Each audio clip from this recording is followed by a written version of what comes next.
ফিরে আসলাম বিরতির পর। এখন চোখ রাখবো অন্যান্য খবরে। অবশেষে মানভঞ্জন, ঘরের ছেলে ঘরে ফিরছেন। দলে ফিরছেন বিক্ষুব্ধ বিজেপি নেতা তাপস মিত্র। বারাসাতের বিজেপি প্রার্থী হিসেবে শঙ্কর চ্যাটার্জি মনোনয়নপত্র জমা করার পরে বিজেপি সদস্য পদে এবং সব রকম দায়িত্ব থেকে অব্যাহতি চেয়েছিলেন তাপস মিত্র। সেই মর্মে দলের কেন্দ্রীয় নেতৃত্বকে মেল ও চিঠিও পাঠিয়েছিলেন। এই মুহূর্তে আমাদের সাথে ফোন লাইনে রয়েছেন আমাদের প্রতিনিধি পুরন্দর চক্রবর্তী।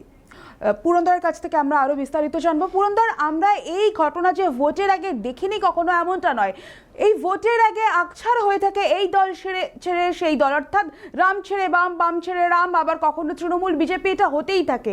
কিন্তু সেটা হতে একটু সময় লাগে রং পরিবর্তন করতে, কিন্তু এক্ষেত্রে একেবারেই অন্য সুর আমরা দেখতে পাচ্ছি যে একদম এই যে মনোনয়নপত্র জমা দেওয়া হলো আর ঠিক তার কয়েকদিনের মধ্যেই তিনি দল ছাড়লেন, আবার তিনি দলে ফিরছেন, অর্থাৎ ঘরের ছেলের ঘর ওয়াপসি।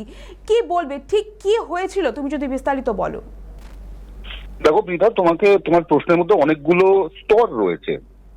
স্তর বিন্যাস করার আগে আমি একজনের নাম বলবো। তার নাম হচ্ছে সুনীল বনশাল। সুনীল বনশাল হচ্ছেন প্রভারী বা কি স্ট্র্যাটেজিস্ট বলা যায় পশ্চিমবঙ্গের ক্ষেত্রে। শুধু পশ্চিমবঙ্গ নয়, উড়িষ্যা, তেলেঙ্গানা, বিভিন্ন রাজ্যের দায়িত্বে রয়েছেন ইলেকশন পারপাসে। নির্বাচনের সময় তিনি স্ট্র্যাটেজি তৈরি করেন বিজেপির। সেই জায়গা থেকে দাঁড়িয়ে এই সুনীল বনশালের যে ঘনিষ্ঠ মহল, তারা কিন্তু পশ্চিমবঙ্গের বিভিন্ন কেন্দ্রে যেখানে যা যা অন্তর্দ্বন্দ্ব বা কলহ হচ্ছে, যেখান থেকে বিজেপির অসুবিধা হতে পারে, সেদিকে নজর রাখছেন। এবং তাপস মিত্র ব্যক্তিগতভাবে এখনো যদিও তিনি সরাসরি কোনো প্রেস মিট করেননি, সাংবাদিক সম্মেলন করেননি, তিনি জানিয়েছেন এই সুনীল বনশালের যারা বিশ্বস্ত পারিষদ রয়েছেন, সেই পারিষদের কাছ থেকে তার ফোনে বার্তা এসেছিল। তাকে কিন্তু সরাসরি জানানো হয়েছে তিনি কয়েকদিন আগে যে ইস্তফাপত্র পাঠিয়েছিলেন, মেল করেছিলেন, তিনি চিঠি লিখে জানিয়েছিলেন, এবং গত 15 দিন ধরেই তাপস মিত্রকে নিয়ে টালবাহানা চলছিল। তাপস মিত্রকে নিয়ে টালবাহানা এই জন্যই, আমরা যদি দেখি যে বারাসাতের রাজনৈতিক যে পরিকাঠামোটা রয়েছে, এখানে বিজেপির কর্মকাণ্ডে তাপস মিত্র লবি এবং শঙ্কর চ্যাটার্জির লবি বলে দুটো লবি কাজ করে।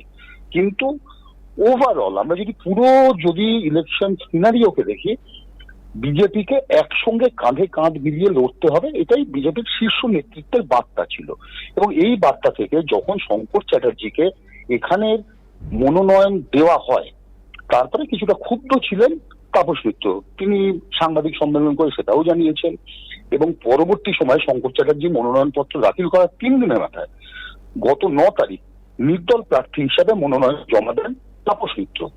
তাপস মিত্র এখানে নির্দল প্রার্থী হিসাবে মনোনয়ন দেওয়ার পরেও তিনি বলেছিলেন, সেদিন মনোনয়ন জমা দিয়ে তিনি বেরিয়ে এসে বলেছিলেন যে শীর্ষ নেতৃত্ব যদি বলেন তাহলে পরে আলোচনার রাস্তা কিন্তু খোলা, আলোচনার জন্য দরজা তিনি খোলা রাখছেন।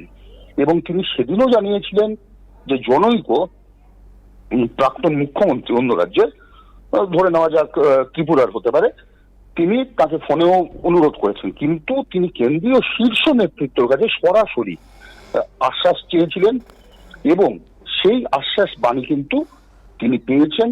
তিনি একান্তভাবে জানিয়েছেন, যদিও তিনি সরাসরি এখনো পর্যন্ত সাংবাদিক সম্মেলন করেননি, তবে তার ঘরে ফেরা এক প্রকার নিশ্চিত। কারণ তিনি বলেছেন যে তাঁর ইস্তফাপত্র গৃহীত হয়নি, তাকে শীর্ষ নেতৃত্ব জানিয়েছে। তাকে জানিয়েছে 3 দশকের বেশি সময় ধরে যিনি বিজেপির কর্মকাণ্ডের সঙ্গে যুক্ত, রাজ্য কমিটির সঙ্গে যুক্ত, তাকে ভোটের আগে ছেড়ে দেওয়া সম্ভবপর নয়। ভোটের আগে ছেড়ে দিলে দলের ক্ষতি, সেটা তাকে বোঝানো হয়েছে। এবং তাকে বলা হয়েছে তিনি রাষ্ট্রীয় স্বয়ংসেবক সংঘের একেবারে গোড়ার আজকে থেকে বহু সময় ধরে তিনি এই রাষ্ট্রীয় সেবক সংঘের কর্মকাণ্ডের সঙ্গে যুক্ত হয়ে আছেন। এবং সেই জায়গা থেকে তাকে বার্তা দেওয়া হয়েছে যে এই মুহূর্তে দল ছাড়ার কোনো প্রশ্ন নেই, অবকাশ নেই, জায়গা নেই, কাঁধে কাঁধ মিলিয়ে বারাসাত কেন্দ্রে লড়াই করতে হবে। আমরা যদি ভোট সিনারিওর দিকে তাকাই, 2024 সালে যদি আমরা লোকসভা ভোটের দিকে তাকাই, তাহলে পরে এখানে কিন্তু কাকলি ঘোষ দস্তিদার 3172 ভোটে এগিয়েছিলেন স্বপন মজুমদারের চেয়ে। অর্থাৎ স্ট্র্যাটেজিক জায়গা থেকে বারাসাতের যে জনসমর্থনের জায়গা, মূলত শহর ভিত্তিক যে অংশ সেখানে কিন্তু বিজেপি অনেকটাই এগিয়ে আছে এবং 35টি ওয়ার্ডের মধ্যে 28টি ওয়ার্ডে বিজেপির এগিয়ে থাকা আমরা গত লোকসভা নির্বাচনেও দেখেছি। এবং অঙ্কের খাতিরে যদি ধরে নেওয়া হয় শঙ্কর চ্যাটার্জির কিন্তু যথেষ্ট সম্ভাবনা এই কেন্দ্রে রয়েছে বলেই রাজনৈতিক মহল মনে করছে।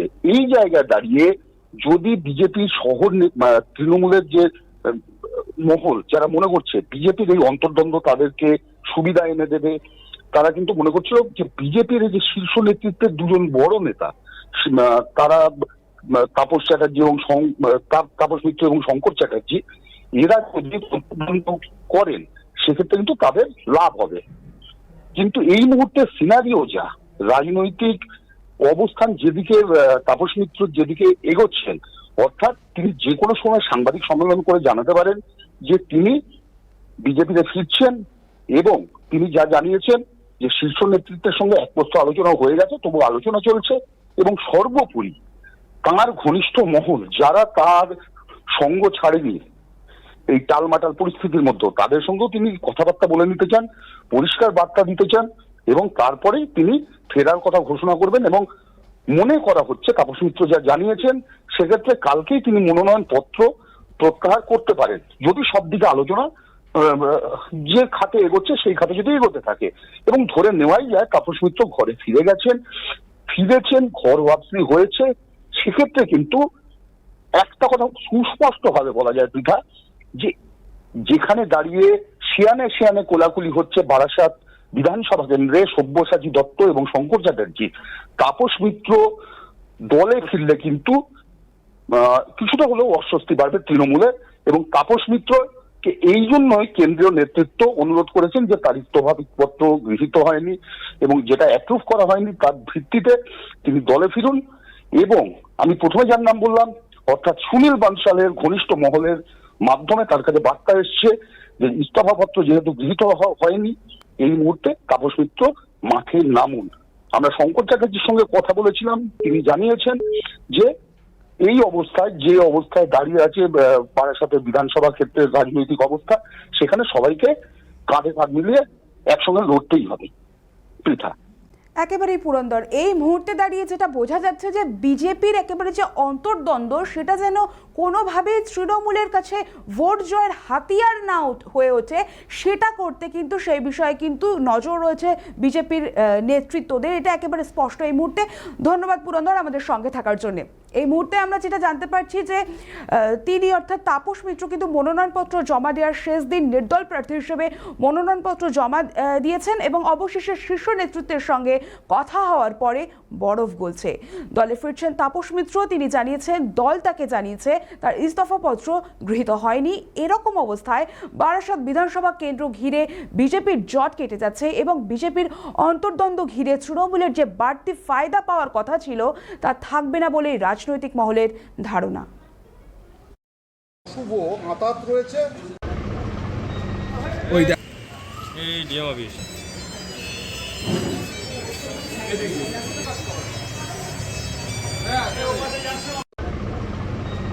ওই এই ডিএম অফিস